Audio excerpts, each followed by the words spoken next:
I never thought I would be the kind of woman who would have to choose between her son and her sanity. But there I was, standing in my own kitchen at 65, listening to my future daughter-in-law discuss how she planned to have me declared mentally incompetent so she could get her hands on my beach house. The champagne glass in my hand felt suddenly heavy. Through the floor-to-ceiling windows of the upscale Manhattan restaurant where I had just thrown Leo and Chloe an engagement party, I could see the city lights twinkling like diamonds against the night sky. I had spent $40,000 on this evening, wanting nothing more than to celebrate my son's happiness. Now, hidden behind a marble pillar near the ladies' room, I was learning that my generosity had been nothing more than an investment in my own destruction. Chloe's voice carried that familiar, sweet lilt that had charmed Leo from the moment they met 2 years ago. But tonight, speaking to someone she clearly trusted, her tone held a cold calculation that made my blood freeze. "The plan is foolproof," she was saying to a woman I didn't recognize. "Dr. Thorne is already on board.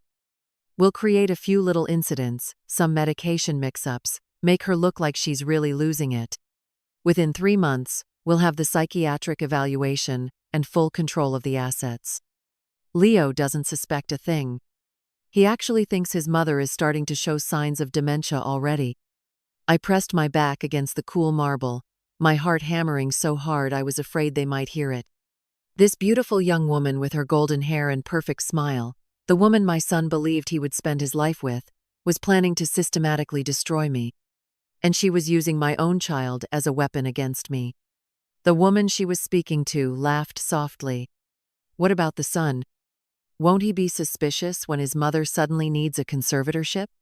Chloe's laugh was like ice crystals falling. "Oh, Leo is perfectly trained.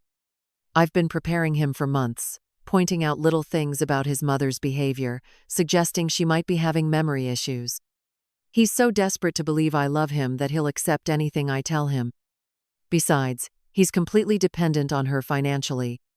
Once I control the money, I control him too." I closed my eyes and leaned against the pillar, feeling as though the floor had dropped away beneath me. In that moment, I realized that every conversation I'd had with my son over the past year had been filtered through this woman's manipulations. Every time Leo had gently asked if I was feeling all right, every concerned look when I couldn't remember some trivial detail, every suggestion that maybe I should see a doctor, it had all been orchestrated. The next morning, I sat in my home office overlooking Central Park, watching the early joggers weave between the autumn trees. The house felt different somehow, as if seeing through Chloe's eyes had changed its very essence. This wasn't just my home anymore. It was a target. The beach house in the Hamptons that had been in my family for 3 generations wasn't a legacy, it was a prize to be won.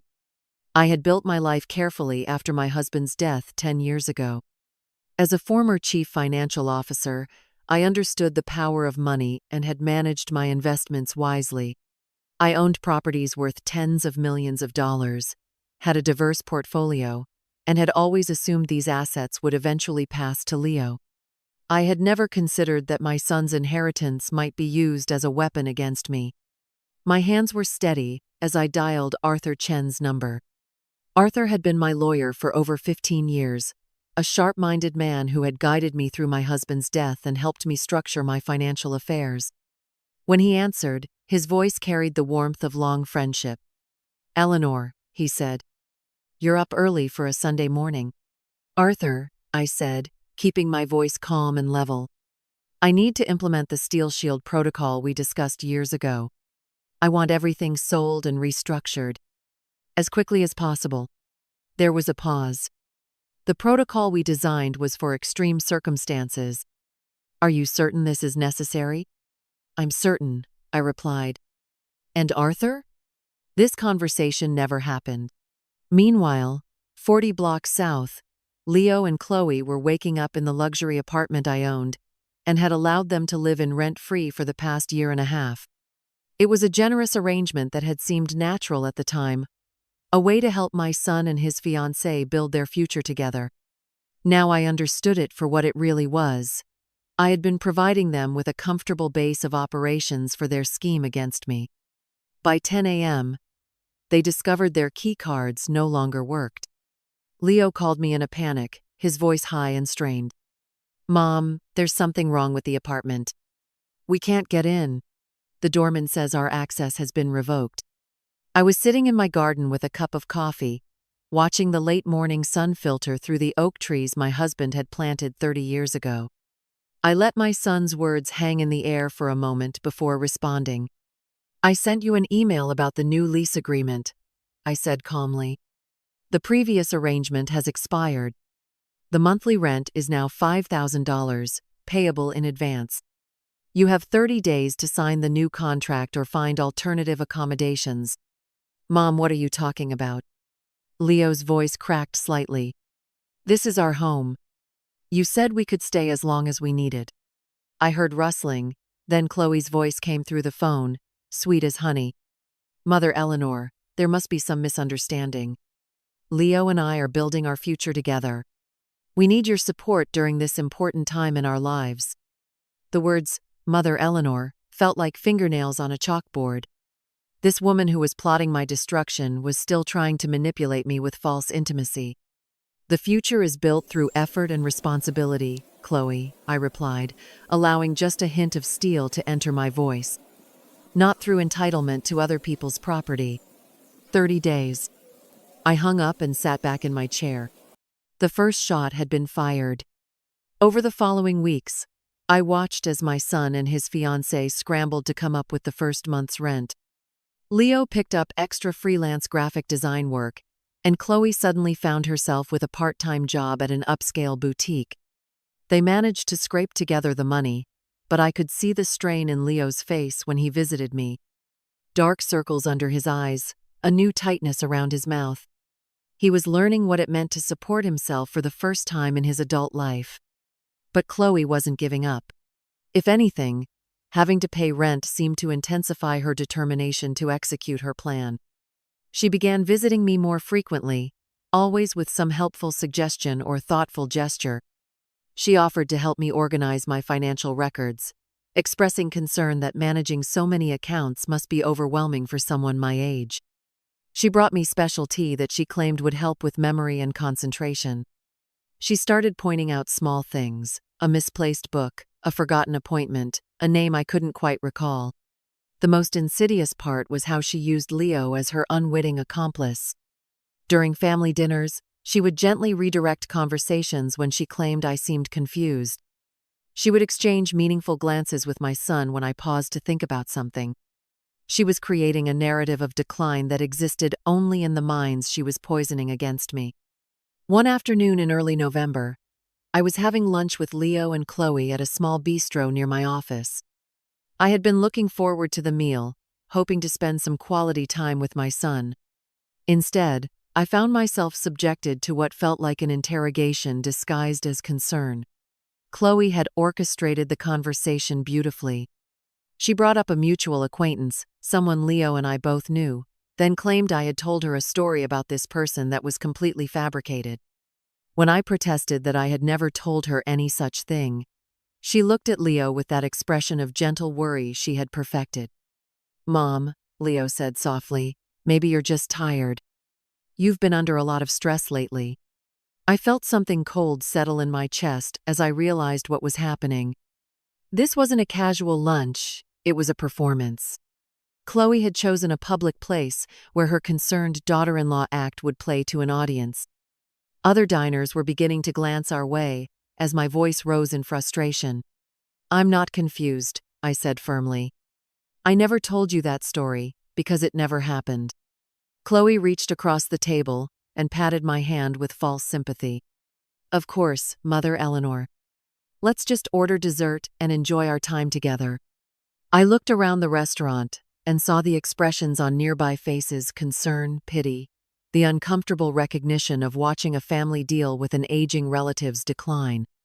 In that moment, I understood exactly how skillfully I was being maneuvered. Every protest I made only seemed to confirm the narrative Chloe was weaving. That evening, I stood in my bathroom looking at my prescription bottles.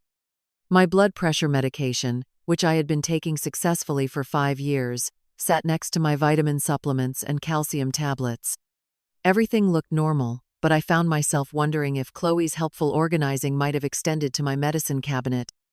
The next morning, I made appointments with new doctors. Fresh eyes, fresh evaluations, baseline tests that would establish my current mental and physical state. I also had my medications tested at an independent lab.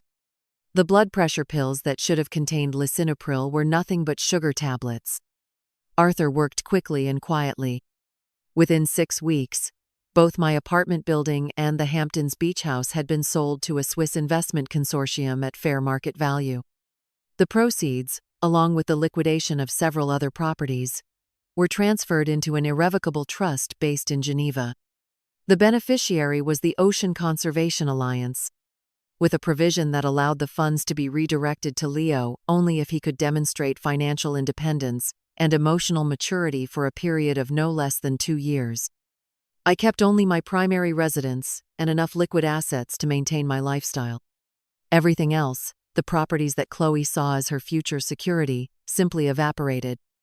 The beauty of the strategy was that it removed any financial incentive for having me declared incompetent. Even if she succeeded in gaining conservatorship over me, there would be nothing left to control. The trust was structured in such a way that it could not be challenged or altered, even by a court-appointed guardian. But Chloe didn't know about any of this yet. From her perspective, I was still the wealthy widow with assets worth tens of millions of dollars. She was still playing the long game, systematically building her case for my mental incompetence. In early December, the trap she had been setting finally sprung. I was in my study, reading and enjoying a quiet Tuesday afternoon, when the doorbell rang. Through the window, I could see a small group of people on my front steps. Leo, Chloe, a man in a white coat who could only be Dr. Thorne, and 2 official-looking individuals with clipboards. My housekeeper, Maria, came to find me. "Mrs. Vance," she said, her voice tight with concern. "Your son is here with some people. They say they have papers." I smoothed my skirt and walked to the front door with my head high. Leo stood there with tears in his eyes, looking like a man being torn in half. Behind him, Chloe wore an expression of sorrowful determination. Dr. Thorne, a thin man with calculating eyes, held a clipboard thick with documents. "Mom," Leo said, his voice breaking slightly, "we need to talk. These people are here to help." Chloe stepped forward, her face a masterpiece of false concern. "Mother Eleanor, we've been so worried about you. You've been having some difficulties lately, and we think you might benefit from a short evaluation. Just to make sure you're getting the support you need." Dr. Thorne cleared his throat. "Mrs. Vance, I'm Dr. Marcus Thorne. Based on observations from your family and some concerning incidents they've reported, I believe a 72-hour psychiatric evaluation would be in your best interest. We have the proper authorization." I looked at my son, this man I had carried for 9 months, raised with love and dedication, supported through every challenge of his 34 years. He couldn't meet my eyes. "I see," I said calmly. "And this evaluation would take place where?" "There's a private facility in Westchester," Chloe said quickly. "Very comfortable. Very discreet. You'll be home by Friday." I nodded slowly, as if considering their words. "Well then," I said finally, "I suppose if you believe this is necessary, I should comply. But I'd like to call my attorney first." "That's my right, isn't it, Dr. Thorne?" The doctor shifted uncomfortably. "Of course, Mrs. Vance. You have the right to legal representation." I walked to my phone and dialed Arthur's number. When he answered, I spoke clearly and calmly. "Arthur, they're here. The situation we discussed is unfolding exactly as anticipated. Please proceed with the final phase." I hung up and returned to the group waiting in my foyer. "Well then," I said, "I suppose we should get this over with." But before anyone could respond, the front door opened again. Arthur Chen walked in, followed by 2 police officers and a woman I had never seen before. She was perhaps 40 years old, with dark hair and intense blue eyes that seemed to look right through Chloe. The woman stepped forward and spoke in a voice that carried absolute authority. "Hello, Chloe. It's been a long time." I watched Chloe's face cycle through confusion, recognition, and finally, pure terror. This person, whoever she was, represented something Chloe had never expected to face. "Isabella," Chloe whispered, and I understood immediately that this was the sister Arthur's investigator had found. The one who had been destroyed by Chloe years before, and had finally found the courage to speak. Arthur addressed the room with professional composure. "Ladies and gentlemen, I'm afraid there's been a significant development in this situation. Miss Sterling, I regret to inform you that the assets you've been attempting to acquire have been restructured and are no longer available. Additionally, we have evidence of a conspiracy to commit elder fraud." One of the police officers stepped forward and addressed Dr. Thorne. "Sir, you're under arrest for conspiracy to commit fraud and violation of medical ethics. Based on evidence we've received, you've been accepting payment to falsify medical records and psychiatric evaluations." As Dr. Thorne was led away in handcuffs, the other officer turned to Chloe. "Miss Sterling, you're under arrest for conspiracy to commit elder abuse, fraud, and attempted theft by deception." Leo stood frozen in shock as the woman he loved was handcuffed. "Mom," he said, turning to me with desperate eyes. "What's happening? I don't understand any of this." Isabella stepped closer to my son, her voice gentle but firm. "Your fiancée did this exact same thing to our father 5 years ago. She convinced him that I was trying to steal his money, isolated him from his friends, and systematically drained his accounts. By the time he died, she had taken everything, and I was too ashamed to fight back. I won't let her do it to another family." As Chloe was led away, she turned back to me with pure venom in her eyes. "You've destroyed everything," she screamed. "Leo will never forgive you for this." I looked at her calmly and spoke the words I had been holding inside for months. "I haven't destroyed anything. I've simply cleaned up the mess my son brought into our lives."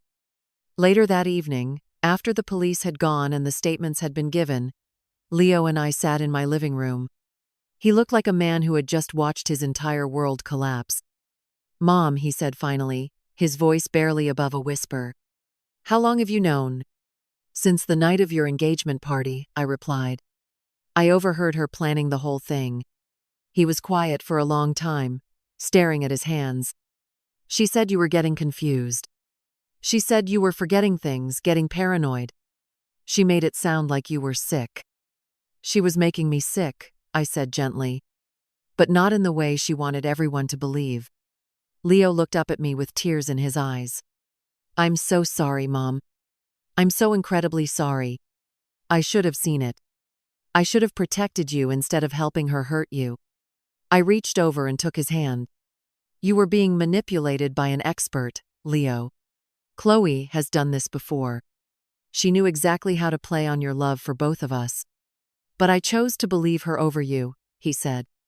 "My own mother, and I chose to believe a woman I'd known for 2 years over the person who raised me." The next few months were the hardest of both our lives. Leo had to confront not just the betrayal by someone he loved, but also his own role in almost allowing me to be destroyed. He moved into a small studio apartment in Queens, found steady work at a design firm, and began seeing a therapist to understand how he had become so vulnerable to manipulation. Our relationship didn't heal overnight. There were awkward dinners where we struggled to find our way back to each other. There were moments when I saw him looking at me as if trying to reconcile the strong, decisive woman I had revealed myself to be with the confused, declining mother Chloe had convinced him I was becoming. But slowly, we began to rebuild. Leo brought me his first real paycheck, pride and accomplishment shining in his eyes for the first time in years. He started making decisions without asking my permission or financial support. He began to remember who he had been before Chloe had systematically eroded his confidence and independence.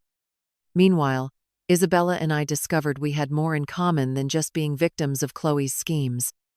We were both strong women who had been temporarily derailed by a master manipulator, and we both understood the importance of preventing it from happening to others.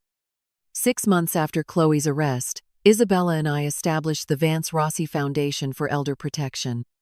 Using some of the liquid assets I had retained, we created a resource center that provided legal aid, counseling services, and education about elder abuse and financial exploitation.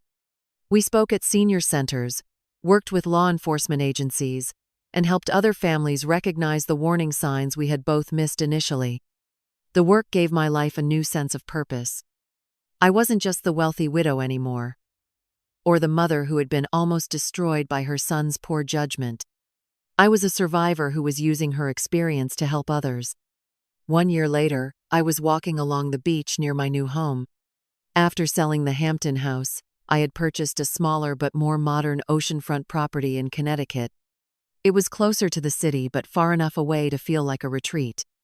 The house was designed with clean lines and large windows that let in the morning light. Leo had driven up to spend the day with me. Our relationship had found a new equilibrium, built on mutual respect rather than financial dependence. He had proven himself capable of independence, and I had proven that I was far from the declining elderly woman he had been convinced I was becoming. We walked along the water's edge in comfortable silence, watching seabirds dive for fish and listening to the rhythm of the waves. Leo had brought his first annual review from his job, showing steady progress and a promotion to senior designer. He was building a life based on his own efforts, his own talents, his own choices. As we turned back toward the house, Leo stopped and looked out at the horizon. "Mom," he said, "I know I've said this before, but I need to say it again. I'm sorry. Not just for what happened, but for becoming the kind of person who could let it happen." I stopped walking and turned to face my son. The afternoon sun lit his face, and I could see the man he was becoming, stronger, more aware, more grounded than he had been in years. "You became vulnerable because you had a generous heart," I told him. "Don't apologize for that. Just learn to protect it better." He nodded, and we continued walking toward the house. As we reached the deck, Leo pulled out his phone and showed me a text message he had received that morning. It was from Isabella, who had become something of a friend to both of us. She was writing to let us know that Chloe had been sentenced to 8 years in federal prison, and Dr. Thorne had lost his medical license in addition to receiving a 6-year sentence. "Justice," I said simply. "But it's more than that," Leo replied. "It's closure. And it's proof that you don't have to be helpless, even when someone tries to make you believe you are." That evening, as I sat on my deck watching the sunset paint the sky in shades of gold and pink, I reflected on the journey that had brought me to this moment. I had almost lost everything: my independence, my dignity, my relationship with my son, and possibly even my freedom. But in fighting back, in refusing to be victimized, I had gained something more valuable than any property or financial asset. I had rediscovered my own strength. Not the kind of strength that comes from money or status, but the deeper strength that comes from knowing your own worth and refusing to let anyone diminish it. I had learned that love without respect is not really love at all, and that sometimes the most loving thing you can do is refuse to enable someone's destructive behavior. The sound of the waves was rhythmic and peaceful. Tomorrow, Isabella and I would be presenting our elder abuse prevention program to a group of social workers in Hartford. Next week, I had a consultation with a family whose elderly father was showing signs of being financially exploited by a caregiver. The foundation was growing, helping more people, making a real difference. I thought about the woman I had been a year ago, standing behind that marble pillar at the engagement party, learning that her son's fiancée planned to destroy her. That woman had felt shocked, betrayed, and temporarily powerless. But she had also been a woman with resources, intelligence, and the survival instincts that had carried her through decades of challenges. The woman I was now had fought back and won. Not through revenge or cruelty, but through strategic thinking, careful planning, and an absolute refusal to be made a victim. I had protected not only myself but ultimately Leo as well, even though he couldn't see it at the time. As the last light faded from the sky, I finished my tea and went inside. My house was quiet and peaceful, filled with books I wanted to read, art I loved, and memories I had chosen to keep. It was smaller than my previous homes, but it was entirely mine, purchased with money I had earned and managed wisely, unencumbered by anyone else's schemes or expectations. I had lost a beach house but gained my freedom. I had lost the illusion of a happy family but found the reality of a relationship built on truth and mutual respect. I had lost my naive trust but gained the wisdom to protect myself and others. Most importantly, I had learned that it's never too late to refuse to accept treatment that diminishes you. Whether you're 25 or 65, you have the right to demand respect, to set boundaries, and to walk away from people who see you as nothing more than a means to their own ends. I had survived, I had thrived, and I had turned my experience into something that could help others. Standing in my new kitchen, looking out at the moonlight reflected on the water, I felt something I hadn't experienced in years. Proper pace, complete peace with my own choices, and absolute confidence in my ability to handle whatever challenges might come next. That night, I slept the deep, dreamless sleep of a woman who had fought for her life and won.